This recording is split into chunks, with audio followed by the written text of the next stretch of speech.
Hoy, 21 de marzo, mañana, 22 de marzo, se está dando lugar a la moción de censura propuesta por el partido Vox al gobierno presidido por Pedro Sánchez. Yo no me meto nunca en política ni lo pienso hacer en este canal porque va de historia, pero cuando los políticos meten sus pezuñas en la historia, es necesario responder ante las cuestiones que estos usan en la historia como arma arrojadiza que desarrollan en sus discursos políticos y transmiten una historia de la historia, un mito transformado en historia, convirtiéndola en algo que realmente no es para su beneficio y beneplácito político. En esta moción de censura, Tamames es quien la preside y comenta algo bastante interesante, a mi parecer, y es lo que me ha llamado la atención de su discurso, y es lo siguiente. También hay que decir que la memoria histórica nos ha creado muchos problemas y nos los va a crear. Una memoria democrática que está faltando a la veracidad y que está por el partidismo. En una guerra civil no es solamente un lado bueno y otro malo. En la nuestra se cometieron atrocidades en los dos bandos, tratando de limitarlas ahora prácticamente a uno de ellos,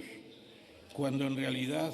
la Segunda República fue una situación no tan angélica como pretenden demostrar actualmente. Lean, si no, el libro de Alejandro Nieto, recién publicado, que fue presidente del Consejo Superior de Investigaciones Científicas, Mitos de la República, y vean lo que fue aquella república también. El caos, la desorganización, la indisciplina, una serie de verdaderas luchas contra la llamada legitimidad republicana. La principal, la Revolución de Octubre del 34, con más de 1000 muertos por la represión en gran medida o casi totalmente, por decirlo así, pero que, como dice Raymond Carr, el hispanista, en realidad en 1934 fue el comienzo de la Guerra Civil. Eso no se cuenta en esta nueva historia de España. No se cuenta sino bondades extraordinarias y muchos jóvenes ya piensan que ganó la guerra la propia República. La única posibilidad es volver a la historia, conocer la historia mejor y dejar a los historiadores la historia. También... En este caso,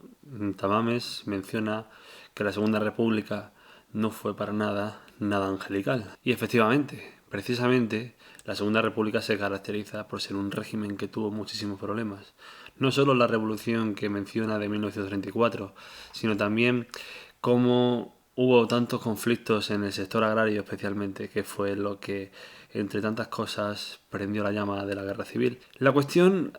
que es un tema para otro vídeo, este de la Segunda República, es un tema hermoso en el que podremos indagar muchísimo y encontrar cosas que no podemos ni imaginar. La cuestión es que podemos observar que lo que quiere decir Tamames con este discurso es algo muy, muy cierto, en el que ya se observa la Segunda República como algo completamente distinto y distorsionado realmente de lo que la historia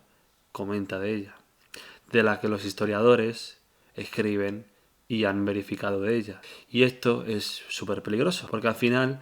con el discurso de los movimientos sociales y los movimientos de izquierda especialmente, han derivado a que la República se observe, y al menos así yo lo aprecié en mi adolescencia y no me quiero imaginar ahora, como aquel régimen utópico que se cargó el bando nacional una vez que se dio la guerra civil en el 36. Aquel régimen que podía haber salvado a España. Aquel régimen que podía haber dado a España una capacidad democrática al estilo estadounidense, vamos a decir, por exagerarlo un poco. Y la cuestión es que esa visión totalmente distorsionada de la historia es la que se tiene hoy en día, y sobre todo la que está llevando el poder político, en este caso que está en el poder la izquierda, intentando derivar ese tipo de discurso que al final convierte la historia en un mito. Eso es lo que pasa, por ejemplo, en la reforma de la educación, cuando se observa que han cambiado a los indígenas americanos como víctimas de no sé qué, ya no me acuerdo en lo que era el cambio de ley, o que los movimientos de la Revolución Francesa eran movimientos políticos o algo así. O sea, está tan distorsionado la historia de lo que realmente es por parte de la enseñanza, que es donde aprenden realmente los alumnos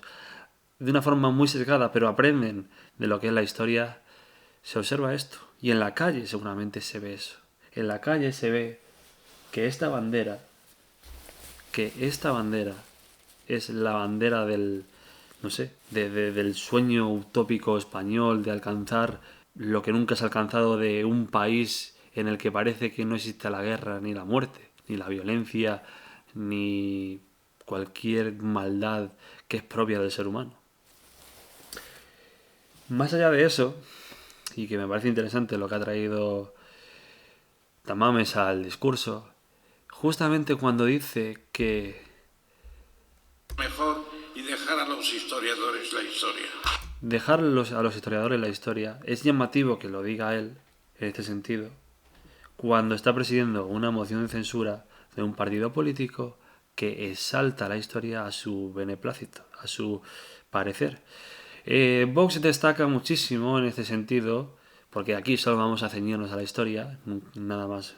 de otras cuestiones. Vox destaca muchísimo en exacerbar la historia a según su conveniencia, pero como lo hace Podemos y como lo hace cualquier otro partido político, porque eso es lo que desarrolla el discurso político que embelesa a las masas y lo que hace un partido populista. En este caso, yo os traigo un ejemplo y lo pondré en la pantalla, cómo Vox exalta la cuestión del descubrimiento de América como algo hermoso y que jamás se había logrado algo en la humanidad acerca de la hermandad de dos continentes y sus gentes, cuando realmente el descubrimiento de América tiene sus grises. En zonas hubo un mestizaje más o menos armonioso y en zonas hubo una violencia y una destrucción brutal por ambas partes. Porque al final esto trata de poderes que se superponen uno encima de otros. Por ejemplo, hice un vídeo de cómo realmente los indígenas en Yucatán, cuando llegaron los frailes, usaron la escritura a su favor para combatir a estos frailes. Es una forma de guerra, tecnológica en este caso, pero una forma de guerra en la que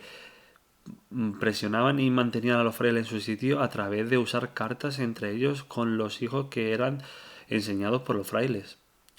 Y hubo zonas en México donde los propios indígenas aceptaban la religión católica e integraban el Dios dentro de su panteón religioso. Y hubo zonas en el que los frailes o conquistadores, que incluso a veces eran ambos, llegaban y quemaban gente. O sea, sucedían cosas dispares a lo largo del continente, a lo largo de la conquista. Y no pueden pretender decir de que eso fue simplemente la mayor hermosa unión y hermandad entre ambos pueblos, vamos a decir, cuando realmente se podría ver lo que ocurrió en América de una forma local y de diferentes comparativas que nos diese realmente una media verdad de lo que supuso la conquista de América, el descubrimiento de América y todo lo que le ciñe a América, porque América y la historia es muy interesante y uno de los temas que más se van a tratar en este canal, porque tiene tanto que contar y es tan diferente y que no nos podemos imaginar que no se puede ceñir al discurso político que esta gente están haciendo. Otro caso, por ejemplo, que Vox utiliza la historia a su bien parecer, es cómo hace honor a los reyes católicos por la expulsión de los judíos y por la expulsión del Islam, literalmente lo pone así. Ojo con el titular que dice lo siguiente: Vox os recuerda que Andalucía existe gracias a los reyes católicos que expulsaron al enemigo musulmán. Es más, literalmente dice aquí, de un artículo del año pasado, del 22 del 10 de 2022,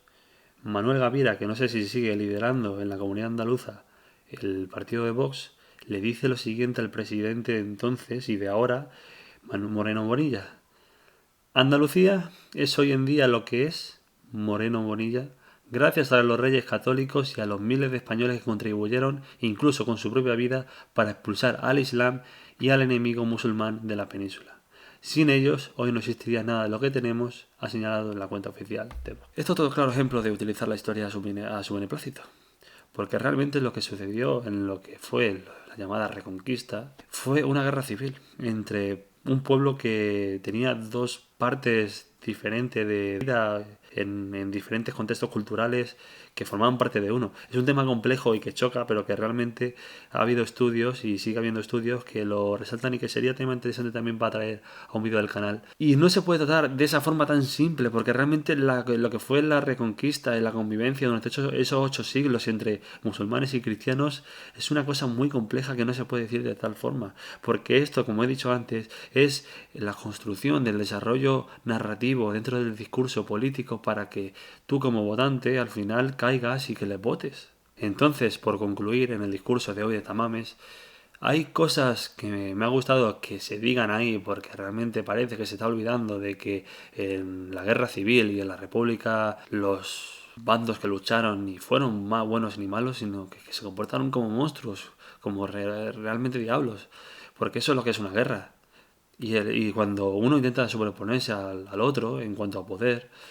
también sucede más de lo mismo. Y cuando se lucha por unos ideales, aunque entonces decir que la guerra civil y en la república ni hubo bueno ni malo, sino que hubo desgracias y que la historia la dejan para los historiadores, que lo diga, pero no de esta forma. Porque a él, a Tamames, desde mi interpretación, le están utilizando primero como símbolo de la caída o el intento de caída de un gobierno de izquierda siendo él comunista o que fue comunista, y segundo, utilizando su renombre, su capacidad intelectual y su capacidad de desarrollar la moción de censura para al final ser otro arma política más.